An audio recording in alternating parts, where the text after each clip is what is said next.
For today's video for our project series, we're going to be talking about the stairs that lead up to the guest house and to the bridge. For our stairs, we did run into some unique scenarios, but for the most part it was pretty straightforward. For our tensioning fittings, we used 1/8 inch swage stud assemblies, and then for our end stop fittings, we used 1/8 inch lag receiver swage stops.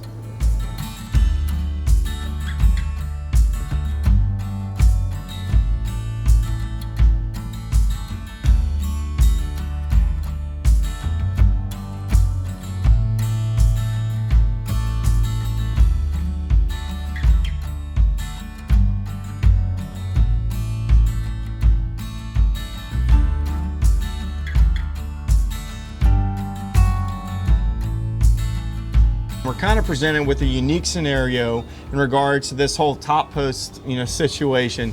There's a 4x4 post and a 6x6 post butted right up against one another. So instead of us going all the way through the post with a through post fitting, we went with the lag receiver swage stop at our 4x4 post. It just makes things a little bit easier, and this is a great example of how you can use those lag receiver swage stops for your stair runs, and then also in those really hard to reach and tight fitting type places.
The other unique scenario that we had for our stair run was this tricky little triangle that you see here. You're gonna always have a top and bottom post for your handrails. Now, if you're in a scenario like this where we clearly don't, you kind of have to explore your options. And so what we ended up doing was just using a 1/8 inch lag receiver swage stop, and we tied that right into the floor joists that are underneath the guest house. And then we just tensioned everything up using a 1/8 inch swage stud assembly.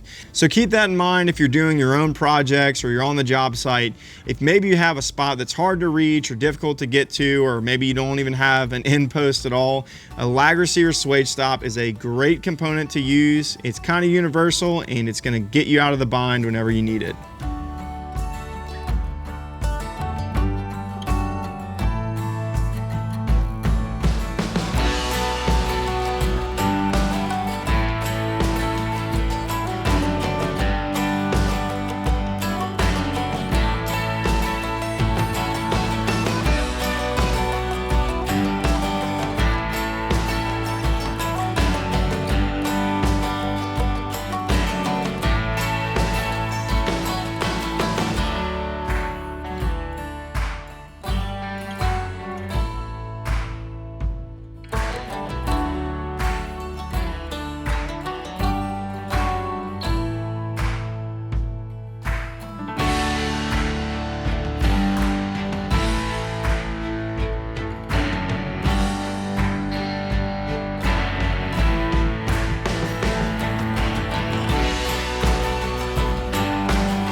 So that's going to be it for the stair run portion of this project.